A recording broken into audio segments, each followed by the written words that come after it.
Ako si Princess Castro, hatid sa inyo ang mga pinakamainit na balita sa bansa dito sa News Force. Sa ulo ng mga balita, DA inalis na ang import ban ng poultry products mula Japan. Isang babaeng Muslim tinanghal bilang unang babaeng pilotong Muslim ng Philippine Air Force. Adblock sa online gambling, panawagan ng mga mambabatas. Senator Tulfo, pabor na matuloy ang impeachment trial laban kay VP Sara. Eldrew Yulo, patuloy sa 2-year training sa Japan para sa Junior World Champs 2028 LA Olympics. Phil-Am singer Jessica Sanchez nakatanggap ng Golden Buzzer sa America's Got Talent. Patas at pantay na balita, komprehensibong ulat para sa pulso ng masa. Ito ang News Force.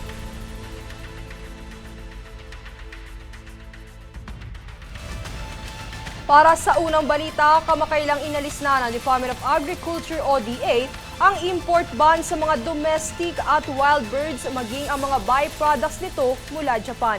Ayon sa DA, ito ay sa ilalim ng kautusan matapos isumite ng Japan sa World Organization for Animal Health na wala ng kaso ng avian flu sa kanila magmula pa noong June 13. Anila ang desisyong ito ay inaasahang makatulong sa pagpapaigting ng poultry supply chain at lokal na negosyo sa bansa.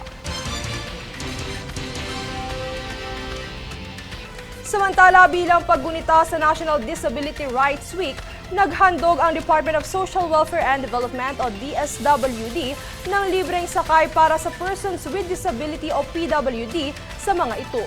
Ang nasabing libreng sakay ay epektibo mula July 17 to 23 sa LRT Line 2 mula alas 7 hanggang alas 9 ng umaga at alas 5 hanggang alas 7 ng gabi.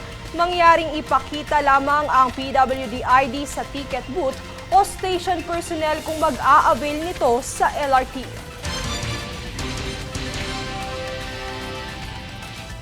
Nagpasalamat naman si Health Secretary Teodoro Herbosa kay Senator Erwin Tulfo kasunod ng pagpanukala nito na maaaring gamitin ang medical assistance to indigent and financially incapacitated patients o MyPIP upang pambili ng gamot at mga medical equipment.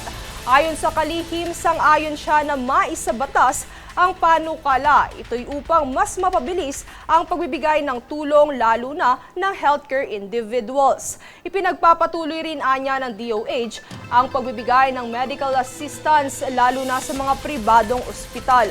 Patungkol naman sa kamakailang pagkwestiyon ng senador sa pondo ng DOH sa indigent patients, ito ang naging pahayag ng kalihim.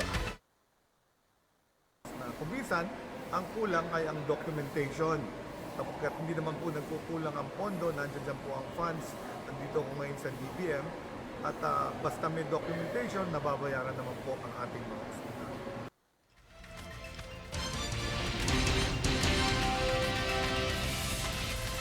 Itinanghal si Colonel Rose Mawati Remo bilang unang babaeng pilotong Muslim sa Philippine Air Force o PAF.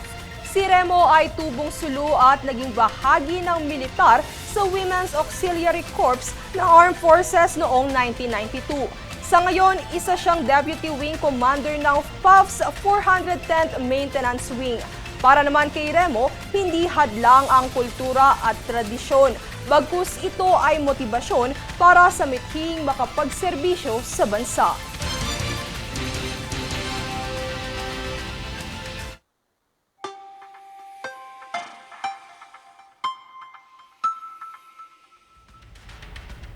Para sa lagay ng panahon, naging ganap ng bagyo ang Low Pressure Area o LPA sa loob ng Philippine Area of Responsibility na pinangalan ng Tropical Depression Crising. Namataan ang sentro nito sa silangang bahagi ng Catanduanes. Samantala, asahan naman ang matinding pagbuhos ng ulan at malakas na hangin sa Bicol Region at Eastern Visayas, Palawan, Occidental Mindoro Antique, Iloilo, Guimaras, Negros Occidental, Negros Oriental at Zamboanga del Norte bunsod ng hanging habagat. Susunod sa News Force. Senator Tulfo, pabor na matuloy ang impeachment trial laban kay VP Sara.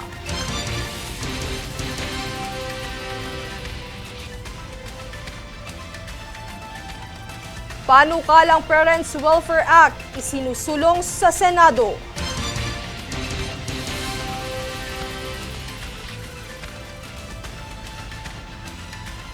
General Bronner, suportado pa rin si Secretary Teodoro at ang DND.